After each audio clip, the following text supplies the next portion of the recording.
नमस्कार मित्रों। आज का विषय कल की अवतार की अवधारणा और नायक की खोज की समस्या। आज लोकतांत्रिक समय है और लोकतंत्र में हर समय एक शासक की खोज, एक अच्छे शासक की, कुशल नेतृत्व की खोज की ज़रूरत रहती है।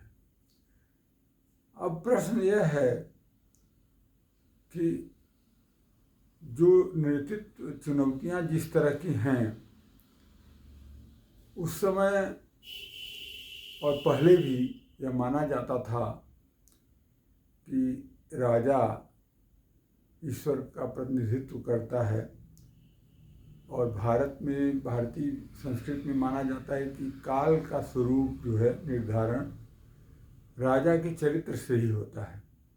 जैसा राजा रहता है वैसी ही प्रजा रहती है। तो जो बुरा समय रहेगा उस समय अयोग्य शासक होंगे तो बुरा रहेगा। अब प्रश्न यह है कि पहले के ज़माने में ऐसा क्यों माना जाता था कि सब कुछ ऊपर से होता होगा। उसका कारण यह था, आज भी है, कि आनुवंशिक रूप से, क्योंकि उस समय अगर योग्य व्यक्ति भी रहते थे पहले के ज़माने में, तो उसको चुनने का अधिकार सामान्य जनता को नहीं था। जब सामान्य जनता को चुनने का अधिकार नहीं था और राजा चूँकि किसी एक परिवार से या कुल से ही हो सकता था, तो सामान्य जनता के पास इसके अतिरिक्त और कोई चारा नहीं था कि वह इंतजार करे कि कोई सुयोग्य पैदा हो। संतान होगी राजा को, फिर वो कैसी होगी, और जैसी होगी अगर वो समझदार हुई तो अच्छा, और अगर बेवकूफ़ हुई, नालायक हुई तो डुबा देगा, नरक की सृष्टि करेगा, खराब समय की सृष्टि करेगा, अराजकता फैल जाएगी, अयोग्यता फैलेगी, दुर्भिक्ष फैलेगा, कुप्रबंधन आएगा। तो पहले के लोग पूरी तरह से प्रकृति पर, मतलब कि जन्म पर निर्भर थे, कैसा जन्म राजा के यहाँ होगा, और अगर अच्छा नहीं हुआ तो उसके दुष्परिणाम से वह तो उसको तो राज्य मिल जाना है, सबसे बड़ा जो बेटा होगा उसी को मिल जाना है, और बहुत बड़ा और सबसे बड़ा बेटा अगर नालायक हुआ तो वह उसका भी वही हाल होगा। जो युधिष्ठिर, अगर मान लीजिए कि पांडवों में युधिष्ठिर गलतियां करते हैं, आदर्शवाद के बावजूद वो अव्यवहारिक थे, तो सभी भाई भोगते हैं और अनावश्यक कृष्ण को युद्ध करना पड़ता है। तो इन चीज़ों को देखते हुए यह ध्यान देना चाहिए कि जो कल की अवतार की परिकल्पना है, और ये ईश्वर आएगा, मतलब कि जब सबसे बुरा समय होगा, जब नेतृत्व सबसे खराब होगा, तो कोई अच्छा नेतृत्व आएगा और उसमें ईश्वर की भूमिका होगी, ईश्वर भेजेंगे, सृष्टिकर्ता की ओर से आएगा। यह अवधारणा रही है। इस अवधारणा के सही और गलत होने की बात नहीं है। सृष्टि की रचना कैसे हुई है, यह अनुभूतियों का विषय है, विश्वास का विषय है, आस्था का विषय है। यहाँ पर यह प्रश्न है कि जो कल के अवतार हैं, जैसा कि मैंने बताया कि पहली बात तो यह है कि नायक की खोज की समस्या है।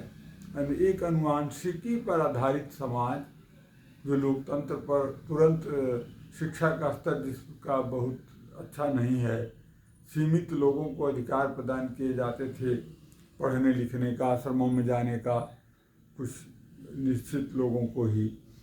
ऐसे समय में वह कल्पना नहीं कर सकते थे कि योग्य मनुष्य बहुत कम रहे होंगे, सीमित रहे होंगे।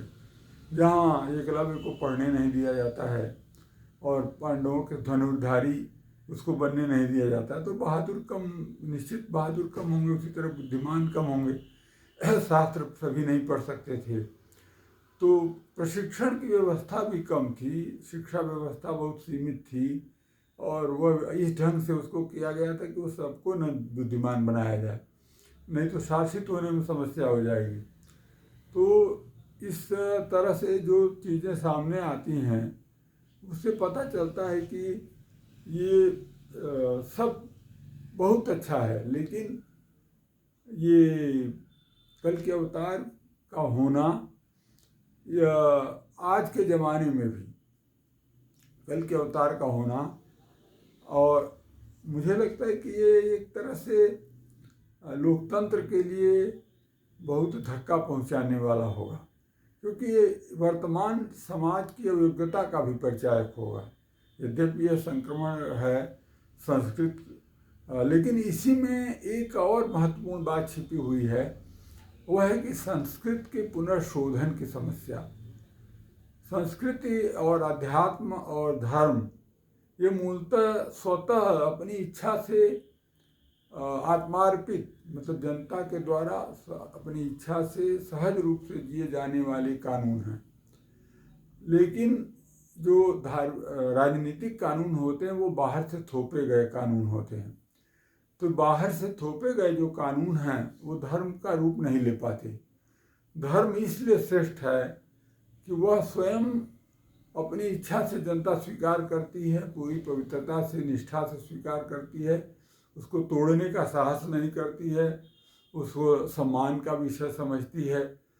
और जो भारतीय समाज और एशियाई समाज ज़्यादातर जैसे इस्लाम के अनुयायी हैं, और यहाँ भारत में एशियाई समाज में ये पूरी तरह से है कि वो धार्मिक समाज और हैं, और कानून, पहले छोटे छोटे राज्य थे और राजा बदल जाता था, तो इसलिए चूँकि बड़े राज्य नहीं थे तो एक सामान्य संस्कृति का विकास नहीं हो पाता। अरे सामान्य कानून के लिए धर्म ज़्यादा सहायक होता था, क्योंकि वह कई राज्यों का धर्म एक हो सकता था और एक समान जनसंख्या को शिक्षित कर सकता था।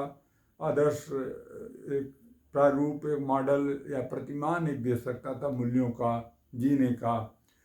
तो इसलिए धर्म की एक भूमिका थी। जहाँ जिले स्तर के राज्य हुआ करते थे तब उसकी भूमिका बहुत ज़्यादा थी।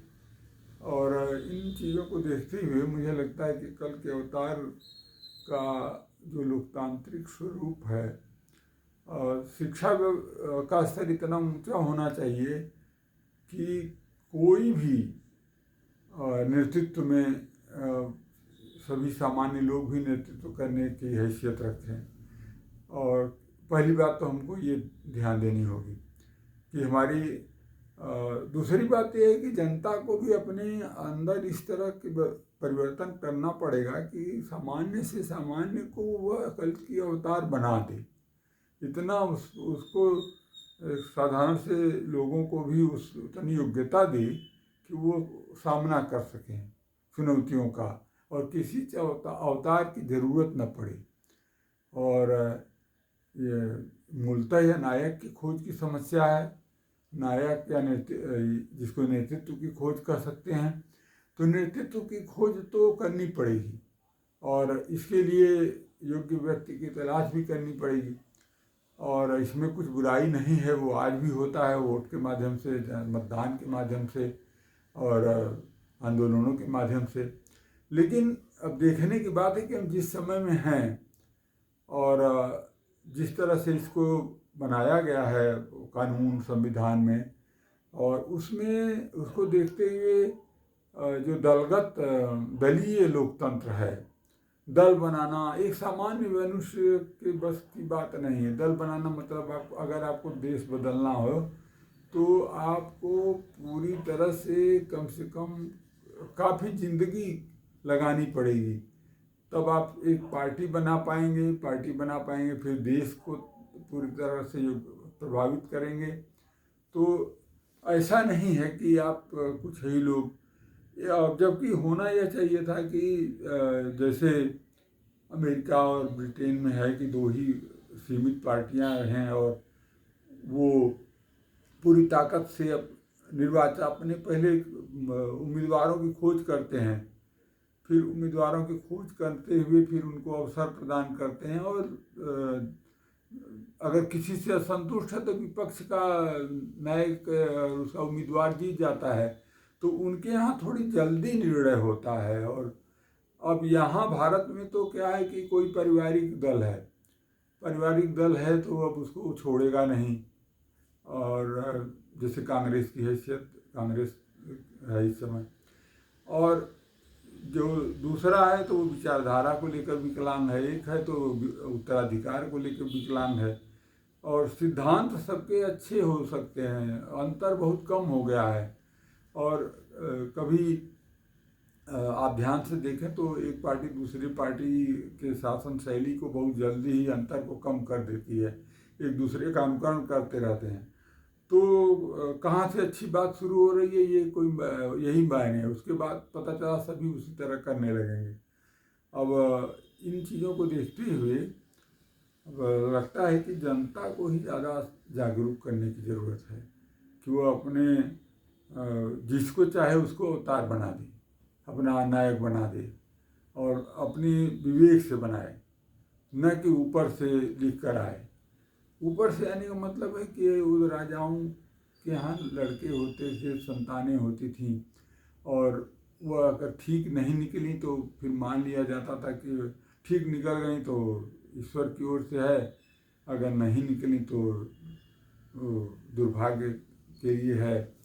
तो वो उनके लिए बहुत विकल्प सीमित थे और प्रकृति पर आधारित थे, जन्म पर आधारित थे, संयोगों पर आधारित थे, और कई पीढ़ियों के बाद उनको नायक मिलते थे। तो स्वाभाविक है कि वो बहुत सहनशील थे।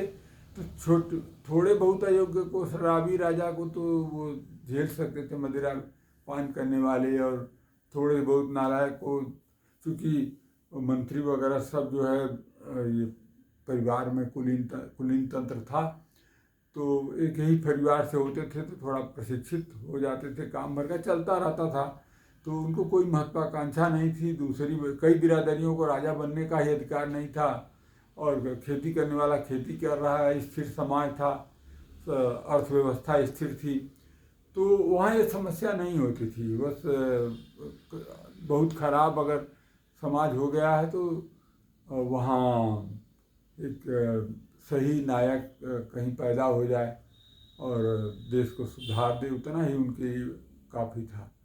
तो पुराने ज़माने की परिकल्पना जो है कल की अवतार की परिकल्पना में है। इसमें मनुष्य जाति का जो की संभावनाएं, विवेक की संभावनाएं बहुत हैं, उसकी जीन की संभावनाएं बहुत हैं। जो जीन है उसके अनुसार कभी भी कोई उतना ही योग्य व्यक्ति हो सकता है जितना कि जैसे हमारे भारतीय संस्कृति में विष्णु को सबसे योग्य माना जाता है, कुशल माना जाता है, तो विष्णु जैसा कोई आ सकता है योग्य नायक, उसी तरह का जो पौराणिक नायक हैं। तो स्वाभाविक है जीन कभी भी आ सकता है। तो इन चीज़ों को देखते हुए आप ध्यान दें कि एक लोकतांत्रिक समय में हमको जनता के स्तर को भी ऊंचा करना होगा, ताकि क्योंकि अगर ईश्वर को बार बार बुलाएंगे तो ईश्वर की तो है, जो लोग आ रहे हैं ये कहाँ से आ रहे हैं, जो पैदा हो रहे हैं और हो रहे हैं, तो सभी हर 100 साल से अधिक किसी की आयु नहीं है, उसमें भी 20-25 साल 30 साल से अधिक कोई जो है सेवा नहीं कर सकता ढंग से, और पहले तो सयाना होने में समय लग जाएगा, युवावस्था में फिर थोड़ा ही रहता है, तो 25-50 साल अगर कोई बहुत अधिक किया सेवा, राजनीति वगैरह में चला गया तो 25-50 साल।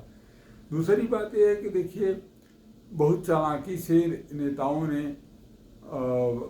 एक तरह से नसबंदी कर दी है।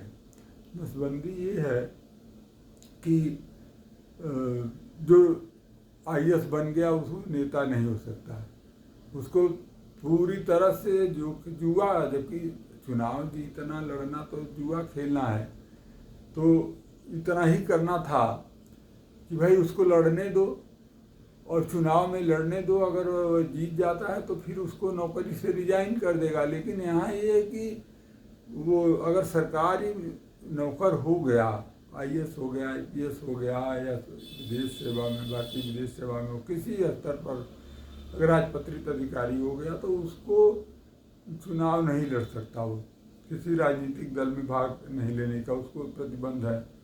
तो इन तरह से इस तरह योग्यता को ही मार दिया गया है। तो नालायक जो रोड के होते हैं वही यहाँ पर, तो उसमें कहाँ से कल की अवतार आएंगे, वहाँ से नायक की खोज, नायक कहाँ मिलेगा।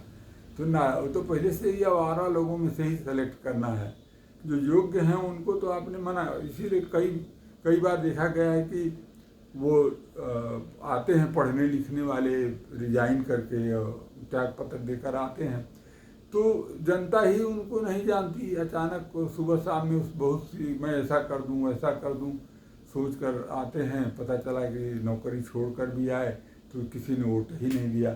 तो इसलिए जनता भूख, कलयुग इसीलिए है मेरी दृष्टि में कि जनता जो है बेवकूफ़ की तरह क्या प्रशिक्षित है और जागरूक नहीं है।